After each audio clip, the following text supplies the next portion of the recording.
Hello friends, welcome back to my YouTube channel. तो friends, आप देख रहे हैं मुस्कान। और मुस्कान के आने वाले एपिसोड्स में आप देखेंगे कि मुस्कान रोशनी को बाहर से ज़बरदस्ती ले आती है। और रोशनी कहती है कि छोड़ो मुझे, मुझे क्यों लाई हो यहाँ पर, मुझे नहीं रुकना। लेकिन मुस्कान कहती है कि आप मुझे प्रॉमिस करो कि अब आप उस बार में कभी नहीं जाओगे, मैं आपको उस बार में कभी नहीं जाने दूँगी। तो रोशनी हाथ छुड़ा लेती है और हाथ छुड़ाकर जाकर के चाकू उठा लाती है और वहाँ पर कभी नहीं जाने दूंगी, वो बाबूजी अच्छे इंसान नहीं है, आप उनसे दूर रहा करो। तो रोशनी कहती है कि नहीं, बाबूजी बहुत अच्छे इंसान हैं, आप हर समय उनके लिए गलत गलत बोलती रहती हो और वो हमेशा मेरी फ़िक्र करते हैं, मेरा ध्यान रखते हैं, और आप हर समय उनको बुरा बोलती रहती हो। वो तो बहुत अच्छे इंसान हैं और खबरदार जो आज हक दूँ। पर माँ, आप जानती हो कि मैं ऐसा नहीं कर सकता। मैं निशा को सिर्फ खुशी की माँ के रूप में ही देखता हूँ और निशा जी अच्छी लड़की है, मैं जानता हूँ, लेकिन मैंने कभी उन्हें इस नज़र से नहीं देखा और ना ही मैं कभी इस नज़र से उन्हें देख सकता हूँ। वो मेरे लिए सिर्फ खुशी की माँ है और मैं उन्हें पत्नी होने का स्थान देता हूँ, लेकिन मैं उनसे प्यार नहीं कर सकता। मैं उनसे तो प्यार करता ही नहीं हूँ, मैं तो सिर्फ मुस्कान से प्यार करता हूँ और हम सिर्फ मुस्कान से ही प्यार करते रहेंगे। हमारे दिल में सिर्फ मुस्कान है। और माँ जो कहती है उसकी बात भी नहीं समझ में आती। इधर आप देखेंगे कि मुस्कान रोशनी को समझा रही होती है तो उसके दरवाजे पे कोई नॉक करता है। घंटी बजती है तो वो जाके दरवाज़ा खोलती है तो बाबूजी खड़े होते हैं और बाबूजी अंदर आते हैं। बाबूजी कहते हैं कि ये लो रेलगाड़ी, मिठाई खाओ, लेकिन मुस्कान नहीं खाती है और फिर बाबूजी अंदर आ जाते हैं। वो कहते हैं कि रोशनी, ये लो मिठाई खाओ। तो रोशनी कहती है हमें नहीं खानी है कोई मिठाई विठाई, ले जाइए आप अपनी मिठाई।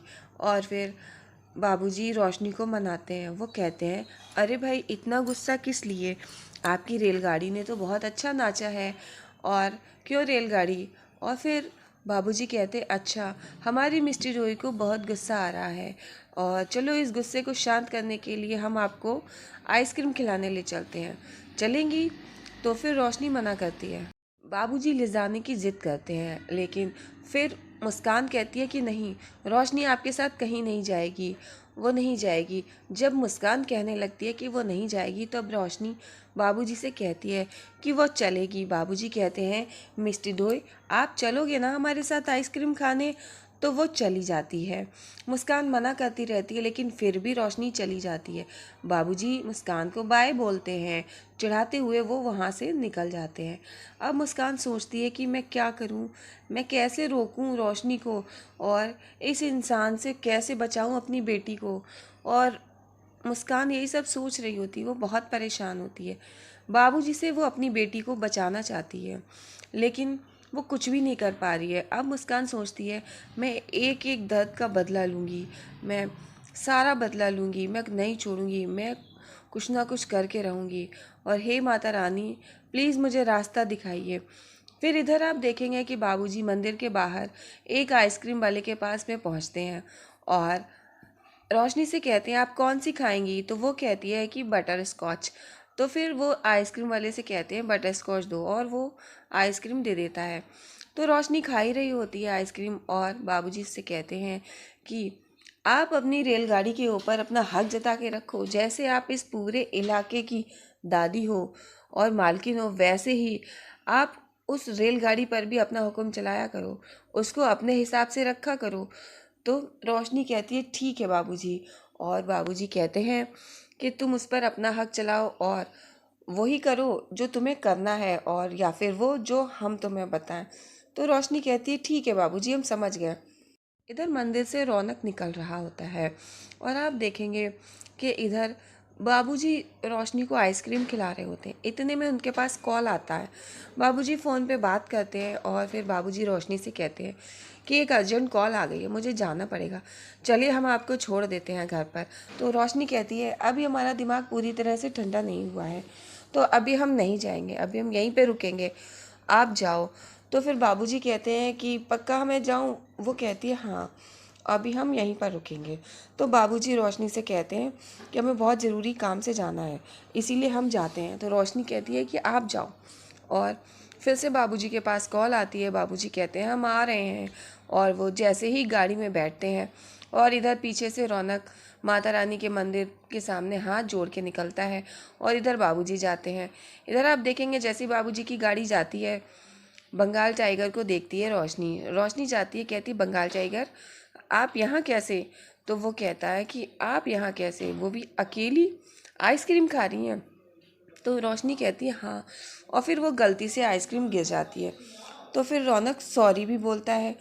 तो रोशनी कहती है कोई बात नहीं, हमने आपको माफ़ कर दिया, हमारा दिल बहुत बड़ा है, हम सबको माफ़ कर देते हैं। और फिर रौनक कहता है कि चलो हम आपको एक आइसक्रीम फैसिलिटी, चलो आप हमारे घर चलो, हमें छोड़ देना। तो रौनक कहता है कि हाँ ठीक है।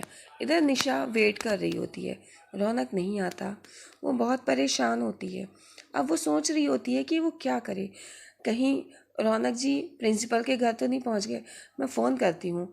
वो प्रिंसिपल को फ़ोन मिलाती है पर फ़ोन नहीं उठता, लेकिन वो अभी भी परेशान रहती है।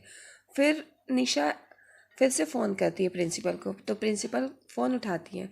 मिसेस सिंह का फ़ोन इस वक्त, और वो फ़ोन उठा लेती हैं। वो कहती हैं कि बताइए मिसेस सिंह, आप बहुत परेशान साउंड कर रही हैं, क्या बात है? तो फिर निशा पूछती है क्या खुशी के पापा वहाँ पर आए? तो वो कहती है इतनी रात को नहीं, हमारी तो कल स्कूल में मिलने की मीटिंग फिक्स हुई है। तो वो कहती है अच्छा सॉरी मैंने आपको डिस्टर्ब किया। तो फिर निशा उनको सॉरी बोलती है, फ़ोन रख देती है। इधर हनुमंत और डॉली दोनों लोग रात को बात कर रहे होते हैं। डॉली हनुमंत से कहती है कि तुम भैया से बात करो ना हमारी शादी की। तो हनुमंत कहता है मुझे एक इम्पॉर्टेंट मेल करना है, वो कर लूँ फिर मैं तुमसे बात करता हूँ। तो डॉली कहती है कि ये मेल ही करते रहोगे, हमारा मेल तो कभी होना ही नहीं है। फिर हनुमंत डॉली को समझाता है कि किसी दिन भैया का मूड अच्छा देख करके तब बात करेंगे।